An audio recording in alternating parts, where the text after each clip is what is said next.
Raul has activated a proper operating system. And while we wait for that to boot, we'll do introductions. So, welcome everybody to KWLUG for March. Holy crap, there's a lot of video cameras today. All right, so we thank George as usual for his regular videotaping, and Bob and Laurel are doing supplementary additional videotaping. So this will be a very well covered. Okay, nobody else. And I didn't do it today. That's okay. You'll show off your cleverness so nobody will know. Okay, so I wrote down things to remember to actually say. So I'm going to start with future upcoming things. We are well scheduled into September. So Tim is going to be presenting Docker in April. Tim is also going to be pre-presenting his Docker presentation at KWLUG, a little more Rails specific, I believe. That'll be in about 2 or 3 weeks. I'll try to remember. Next week, actually. Is it next week? Yes. Oh, yeah. You'd be paying better attention than I am. Well, I have to prepare the coursework. But, so next week, Tuesday, if you can't make it in April, Tim will be presenting his pre-presenting his Docker presentation on the KW Ruby community. In May, Brent is going to reprise his sound presentation. So he did one covering sound in Linux a couple of months ago now. He's going to carry on and do the second part of that. In June, we have Raspberry Pi by Omar and Khaled. In July, we have sort of contact, email, calendar synchronization by Chris Irwin. August is still open, but we have a tentative presentation that hasn't been confirmed yet, so probably we have a presentation going out soon. And September is OpenWRT configuration by Chris Brown. So if you'd like to present, October is open, yeah. Do a Christmas presentation, it'll be awesome. And Paul has a laptop repair event scheduled for the 19th of March, so that's also coming up next weekish. And let's see, I think that's it for, Tim has something to announce? No, I just wanted to announce about my presentation. Oh, yeah, of course. Yeah, so.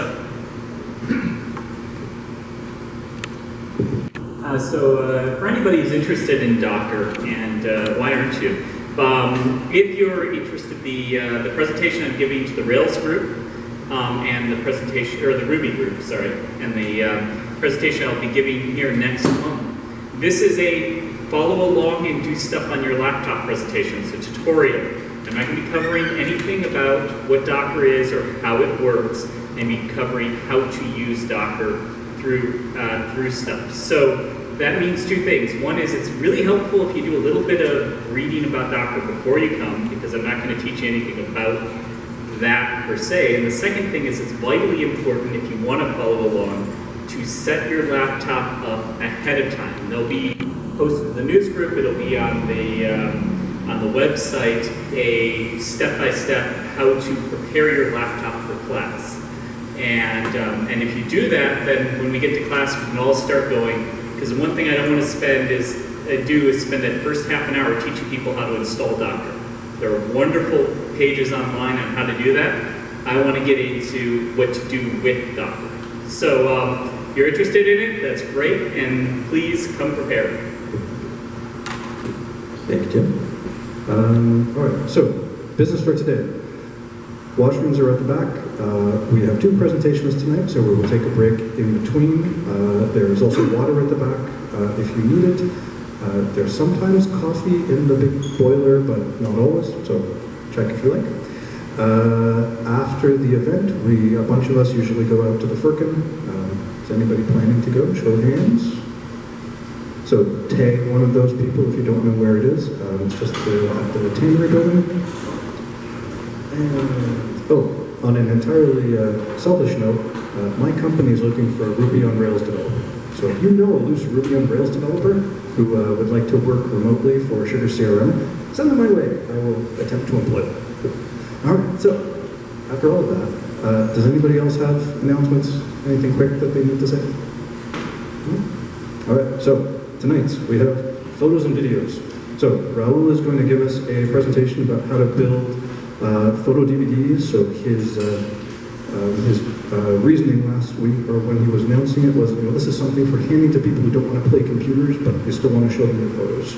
So, still an awfully handy skill to have, because there's, you know, we easily forget how many people there are who don't want to play computers to look at their photos.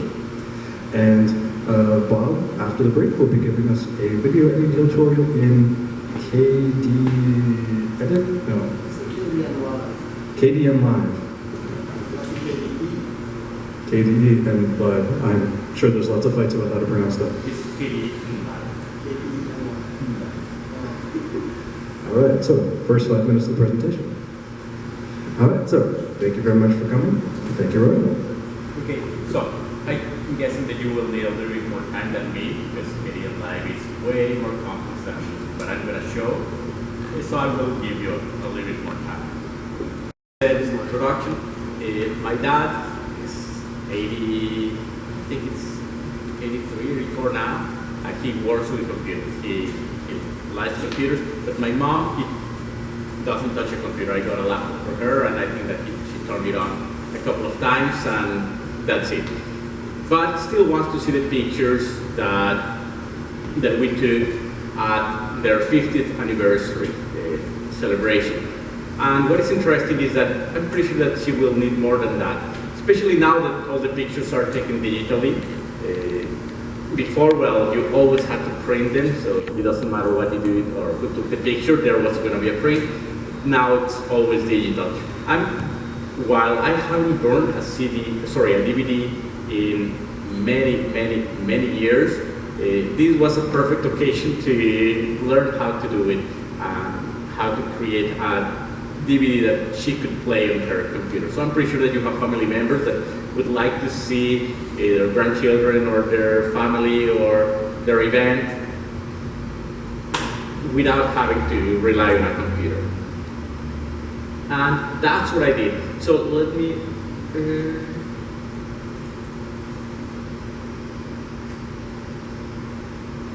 While I was looking at this, one of the things that I noticed is that there are a lot of different choices on how to do these things. I had two fairly simple drivers. First, I wanted the applications to be in the repositories. Why? Because I also want to show my dad how to do this on his Linux installation, and I don't want him to go through hoops to keep his computer updated. I wanted it to be the simplest way I could know. As Bob is going to show, KDE Live can do a lot of the things that you are going to see here in a single application, but you need to learn a lot about that application in order to do it. I wanted something that it was fairly simple and that it was open source. Again, I saw a lot of free work and shareware that you could download and could do those things in Windows. But no, I really wanted it to do it with Linux and open source. So that was, actually no, my starting point was getting the material. Somehow, you have to get your pictures, you have to get your videos. And it was interesting that at the religious ceremony, there was a girl there that says, hey, I can record your the ceremony for $60. I said, okay. Sure, why not? And at the end of the ceremony, she gave me a micro SD. I said, what do I do with this? And finally, I found that inside there was a format on MTS. I said, how do I transcode it? I investigated and I saw that the tools that I used were able to transcode it properly into the DVD format. So when you are going to prepare, ensure that you know how to transcode the material that you have into the DVD format. And again, these two tools that I'm using did it seamlessly. I didn't have to jump through hoops or set anything special for FPGs, MP4s. This MTS, which is I think a Panasonic format or Panasonic version format. My PVR records in NTS. Sorry? My PVR records in NTS, which Yes. is just a cheap $50. Yeah. But MTS, I think, is just the stream as it comes from the device. In this case, the antenna. So it's like 6 gigabytes per hour, 6 gigabytes per half Yeah, it's a high definition. And one of the things that I noticed is that, no, my mom was gonna look at it in a normal DVD, in a normal TV. I didn't care about the HD. But again, given that it's a high definition format, sometimes those are more difficult to transcode. But, so I started by selecting the pictures. You can imagine everybody with digital cameras. It was me, my 3 siblings, my dad, my mom, 5 different cameras, pictures of 3 different events. I had to curate first. I plan to spend some time curating. I think that I spent about an hour, and that's because I knew exactly what I wanted, but sometimes it can take more. And try to rotate them ahead of time. I don't know why some people like to take pictures vertical, and sometimes they take it horizontal, but with the phone or the camera upside down. So that is part of the curation, of curating the content and ensuring that it's proper. With that in mind, so you have the material, you know why I decided to start doing this. I started considering, about 2 years ago, I gave a presentation of how to create video or how to do video editing with a MPEG. And I know that I could do 90% of what I did just with MPEG and scripts. However, I was extremely busy at work, and I said, if I start dabbling with this, I'm pretty sure that I'm gonna come up with something nice by next year. Just because I don't have the time, and I also know that I'm scatterhead always new projects, new things, so eventually it was gonna fall by the sideways. So I said, no, I need to do something this weekend. That's it, that is my deadline. The same happened with DVD slideshow. DVD slideshow helps you create those slideshows but you have to edit the text file to say, what are you gonna do with the slideshow? And again, it has a very nice result, but again, time consuming. As a creator that is not well maintained, it wasn't on the repository, KDE Live, I was going to install it when I realized that I don't have a KDE environment and it requires to bring a bunch of libraries. And I said, I'm not willing to learn it right now. I'm going to learn it at the meeting. And I don't want to install all these. 2-man DVD. I don't know, when I was starting investigating, this comes up frequently into the recommendations. I have no idea why people recommend it. I tried to use it, very difficult to use. When I was trying to figure out how to use it, I went to many places that explained how it was crashing and how they could never get it to do. So it seems that for 5% of the people it works beautifully and it's very simple to use. For 95%, it's not, and I'm part of that 95%. Again, maybe I didn't have the time. And for burning, Brasero. However, I didn't have to use Brasero. Eventually, I got to a tool called Imagination for creating the slideshow from the pictures, and an application called DVD or DVD, however you can want to pronounce it, for creating the DVD. And bear in mind that I didn't just want to dump a video file on the DVD. I wanted it to have chapters, I wanted it to have sections to make it easier for my mom. I recorded 3 different events. We went for a week to Acapulco as part of the celebration, then we came to Mexico, they had a religious celebration, and then they had a reception. I wanted her to be able to go, okay, I want to see the Acapulco thing, I want to go to see the reception, or I want to go to see the church thing. So, and I was able to do that with DVD. How did I install it? As I said, it's repositories. I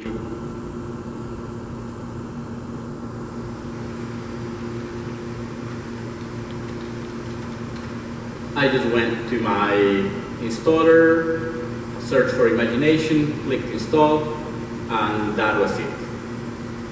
The same for DVD. So let me open it. So here, if I go to Imagination, so DVD, slideshow maker, and if you see, all the reviews are very good. And that is my same experience. And when you see how it works, I found one bug. It's annoying, and I will get to that, how to get over that bug. It's a workaround, and I will certainly report it. But other than that, it worked seamlessly. What made you choose this one? Was it just the reviews, or was it something else? As I said, I set up a weekend to do this, and it's not a full weekend, it's the time that I had over a weekend. And of course, I DuckDuckGo'd the results.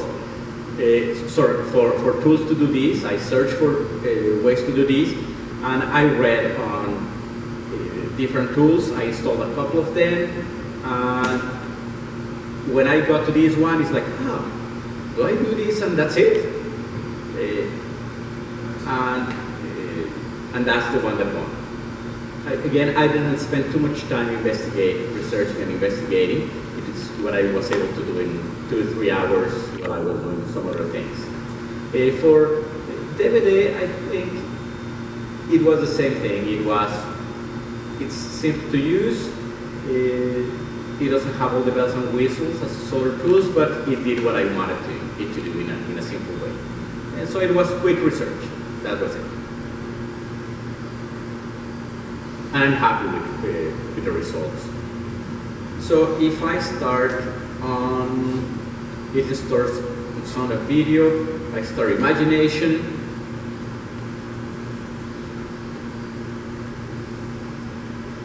It looks better in a 24-inch monitor. The interface is fairly simple. Here, you import pictures, you import music, and then you put everything together. I put here the process. You import pictures, you reorganize, set the duration for each of the slides, set the transitions for each of the slides. You add the music and you preview. You generate and then you export. You can do a couple of extra things. For example, putting text on the slides, some animation text on the slides, or you can do some very neat things. For example, zooming on a picture as it's showing, you can zoom in on a picture, zoom out, and I use these for example, the panorama pictures. You know how always the panorama pictures, they look like this size. It doesn't matter where you do it unless you zoom, but that's if you have a device. If you have the picture on TV, how do you do that? So what you will see, I zoom to one side of the panorama picture, and then I just make it slide to the left so you can see the whole panorama the way that it was meant to be done. And I have a couple of examples of things that I did with that. So, the first is you import the pictures. I have, of course, I brought a few pictures to play with. So, you can select more than one at a time, which is nice. Some of the applications that I saw, it was very painful that you had to drag one at a time.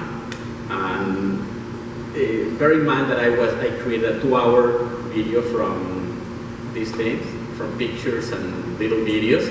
I don't know, probably 500 pictures. Doing it one at a time would be very, very painful. So I open it. You have the area where you see your pictures. You have all the pictures. Here, you can do a little bit of editing. For example, if you need to rotate a picture, you can rotate the picture here. Or you can say, oh no, but I want this to be before, or I want this to be at the end. You can reorganize your picture the way you want. After that, of course, you could painstakingly go one by one, setting the properties. However, one of the features that I like about this program is that you can select all the pictures, and you say all the pictures have a duration of 2, and instead of setting the transition type for each of them, I said, let's do random.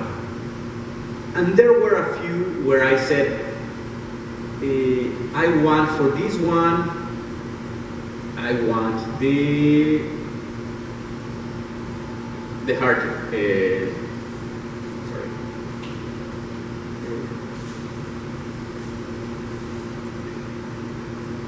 Here, I want the hearty, just because I wanted it to look special. So I can do one at a time, or I can do all at the same time. From that, I could, fairly simple, run the preview, and it's 2 seconds. I should have put 1 second for this, and then I started getting into these panorama pictures. What do I do with it? So let me stop. As you see, it took me a couple of minutes, even as I'm speaking, to start doing the slideshow. No settings, no strange configuration, everything. I found it in plain English.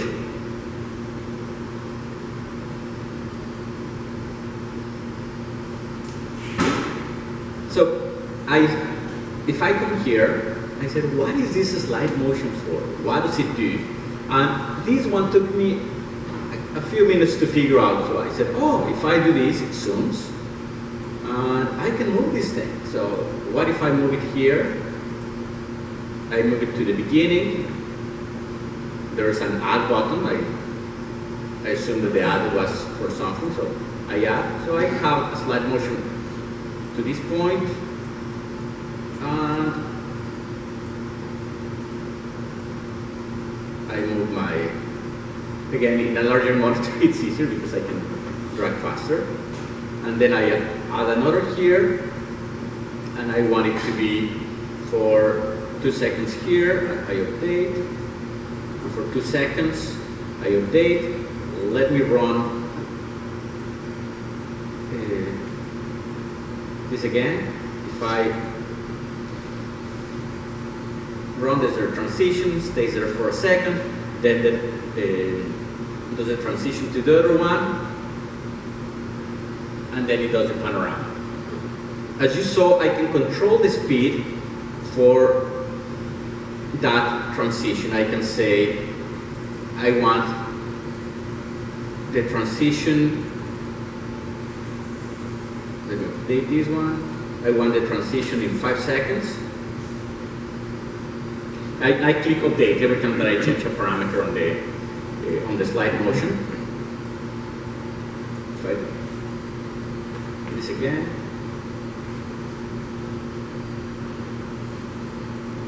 And I got it wrong. The 5 second is for the duration of the, and I think that this happened before.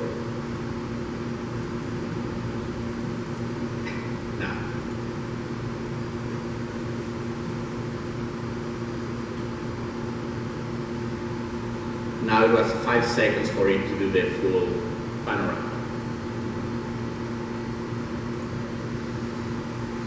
But just watching pictures is not, can get boring. You can add music.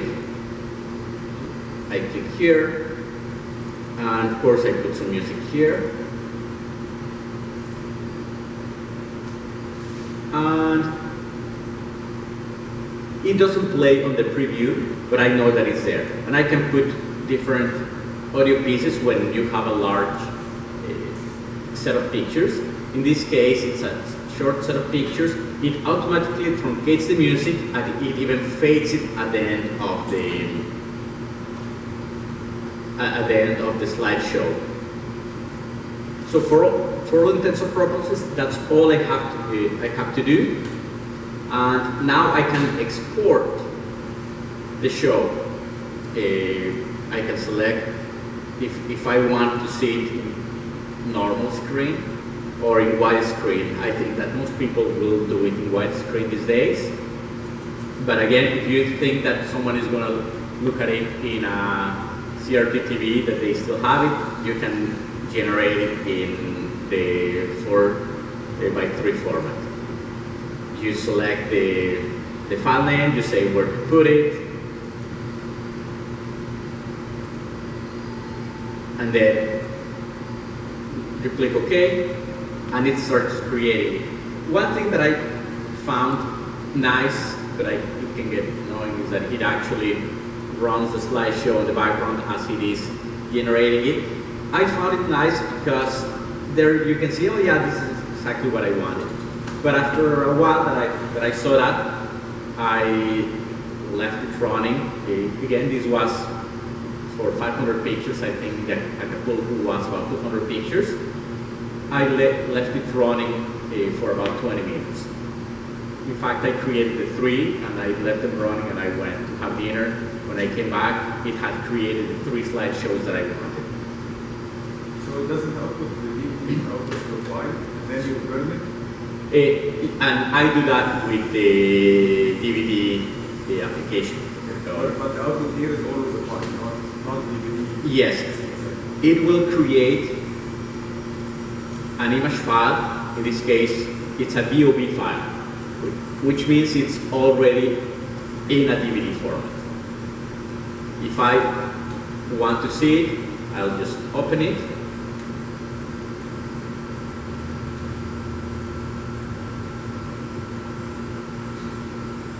And it has the music in the background. I don't know if you can hear it.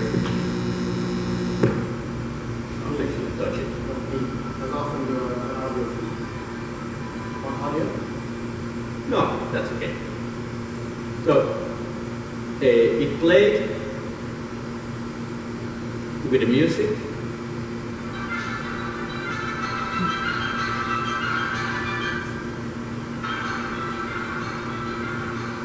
And then it automatically fades. I didn't have to do anything.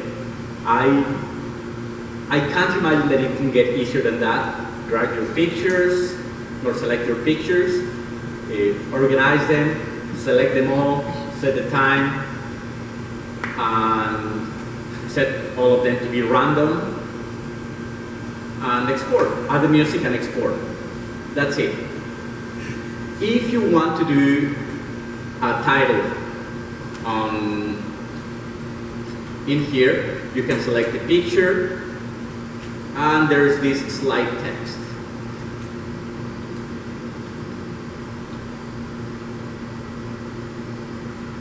I can set the font to be 28. Here is the font. I can even set animation. I can say slide from the left. When I play this, it does the transition, and then the text comes. And you can do that for each of the pictures. You can come here and say select text, the end, and I'm going to make that 40, and I'm going to say the ending position is the bottom, and I want it to slide from the top. I play the preview, and that's it. And that's how you generate the slideshow from the pictures, or that's how I generate the slideshow from the pictures. Once that I have all my VOB files, in this case I created Acapulco and church and reception, I opened, oh, by the way, on the pictures, people besides taking pictures, they also recorded video on their phones or on the cameras. And I have a bunch of MP4 files. That's my niece. body surfing. I had all the pictures, all the videos there, and I wanted to combine them to make a single video. So I opened again on Sonar Video. It installs DVD, and it has different things that you can do. It could be a video DVD, CD, even an MP4 that's compatible with DivX if you have a DivX player. I decided in this case to create a video DVD, and this talk is about the video DVDs. Here you create the titles. Like, it's important to note that I didn't have to follow any tutorial to use these tools. I found it very intuitive. However, I know what is intuitive for some, it's not for others, and that's why I couldn't use Man DVD. It wasn't intuitive for me. But I said, well, this title, and I can add titles. Then I said, well, let's put here properties. I can, what does it happen after I play this title? It's gonna go to the next one, or stop, or go to the menu. Let's do a stop. And I can put files. Can I drag them? Again, all this was trial and error. No, this is church.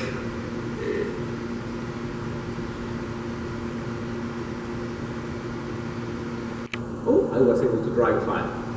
I could drag the files. I put that one, and remember that I already created my VOV for the church. It's here, but no, actually I want the pictures to go first, and then the video. I can do that, and then I do click on properties, and I do the same. I will put the Acapulco VOV. I go to my pictures, and I drag and drop the videos. In this case, I just have one video, but I could have multiple videos. It has a limit on the number of videos that you can put in a single title. And I noticed, because I can't remember what is the limit, but it was like 25 individual files that you could put under a title. And, well, I'm not going to do reception. Well, let's do it.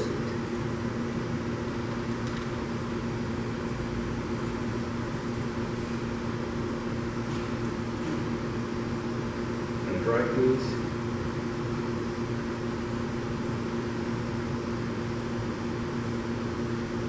Up, and I have all the files that I want on each of the titles. For example, if you're creating a DVD that is not just for one event, that you have your whole year of pictures and you want to send them to grandma, you can say, oh, this is Peter's party, and this is Ahmed wedding, and this is Raul's skateboarding in the park. You can also create titles like that. And you go to the menu options. In this particular case, this is the title for the whole DVD. I like accents, so give me a second.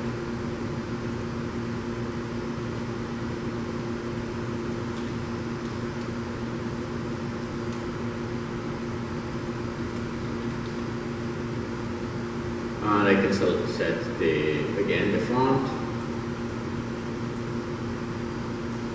This is 22.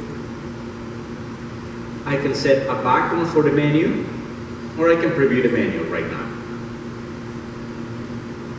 This would be the default picture, but I really don't like the picture. I decided to select on the pictures. Sorry, yes, it's the background.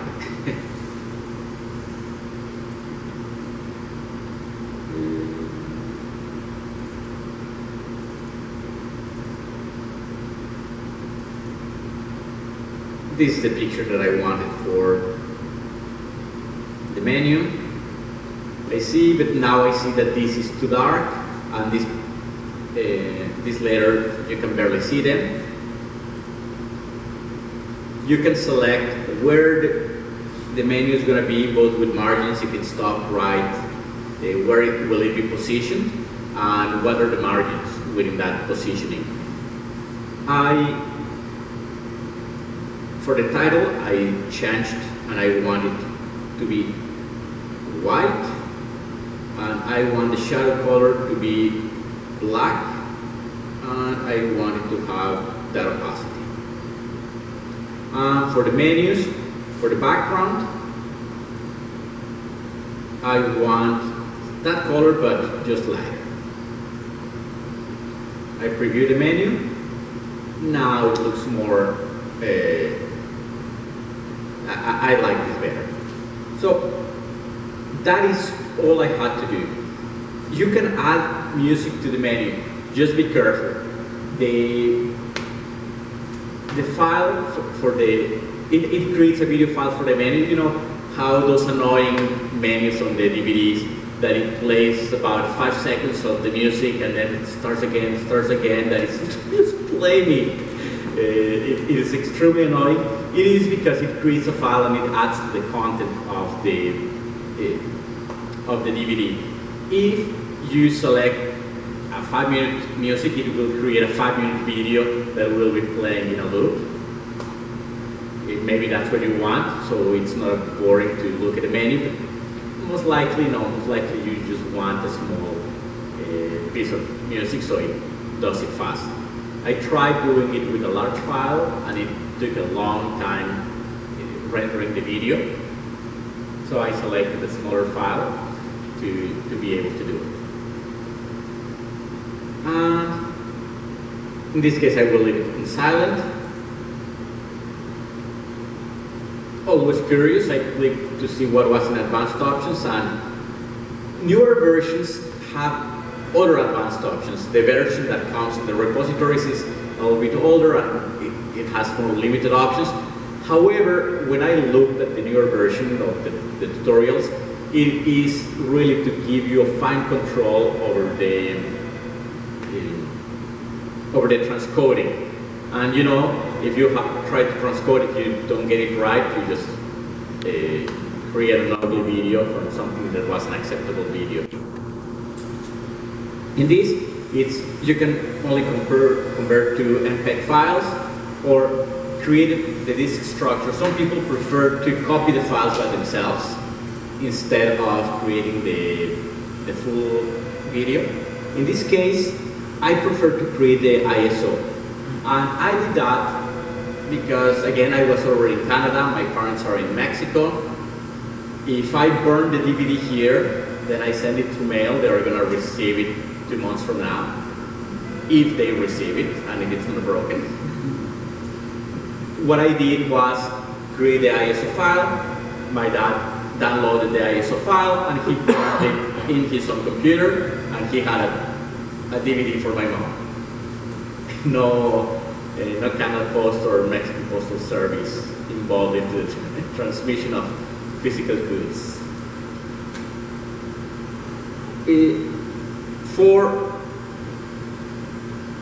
Let me remove this one. And, I removed it just so this rendering is faster.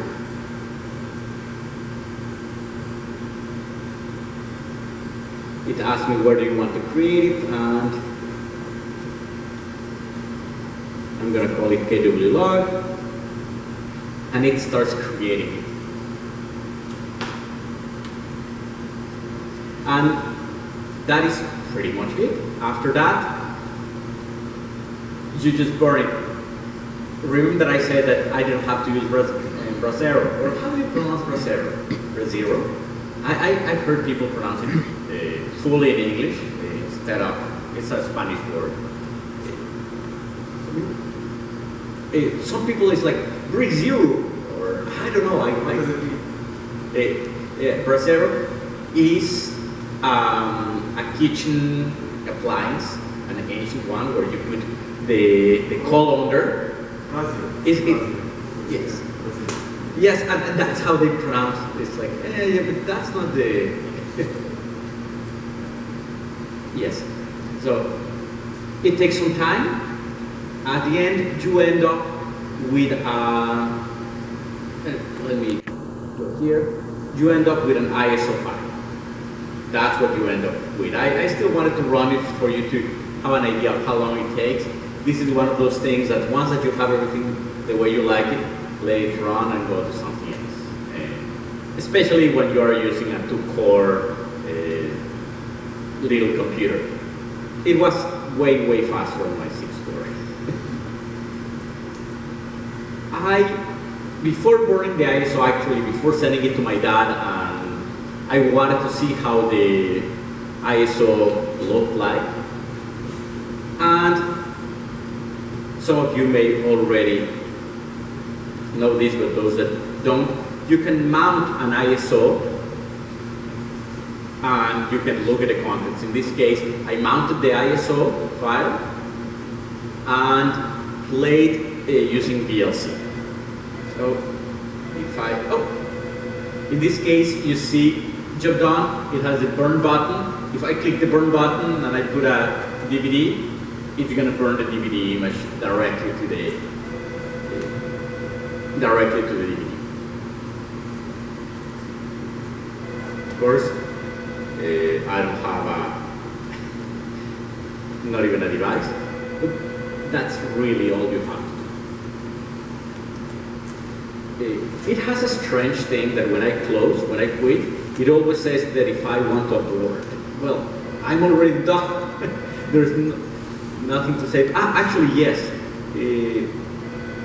One thing that I forgot to mention is that you can save your project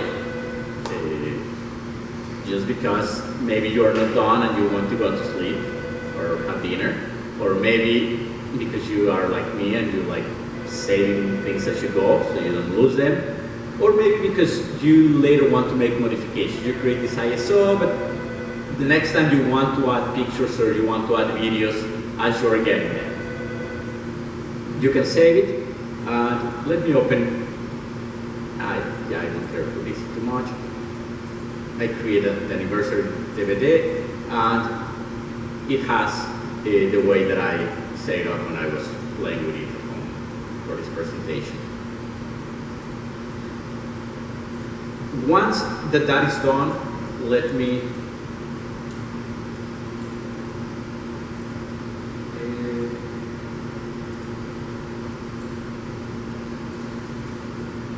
I'm gonna mount and play.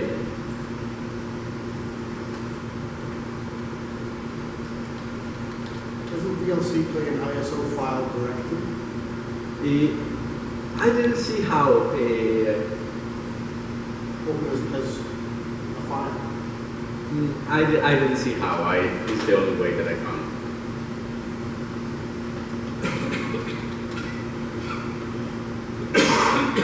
Oh, it's not just ISO, it was.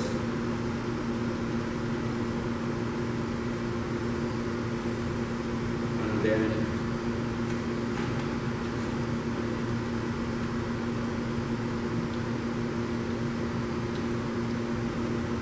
once that you mount it, you execute VLC with a video TS.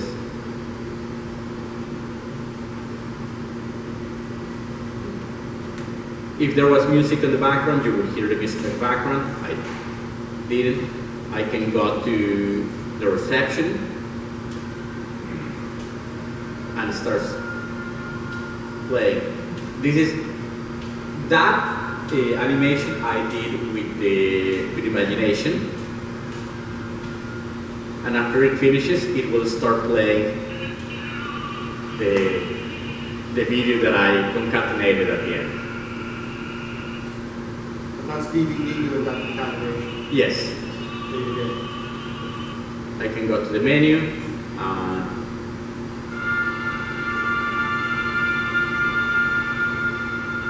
And go, and again, it's going to go through all the pictures. And at the end, it's gonna this was very fun. There was a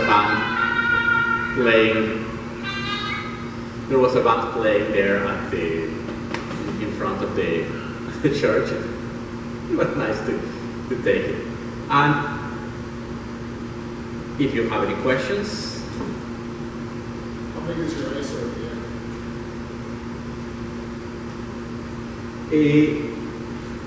for the, I think it was, 1 hour and 2 hours, I can't remember.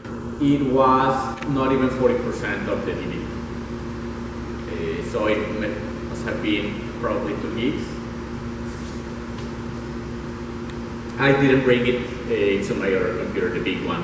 This particular one with the little videos is 100 megabytes. Remember, this is not high definition, this is standard definition.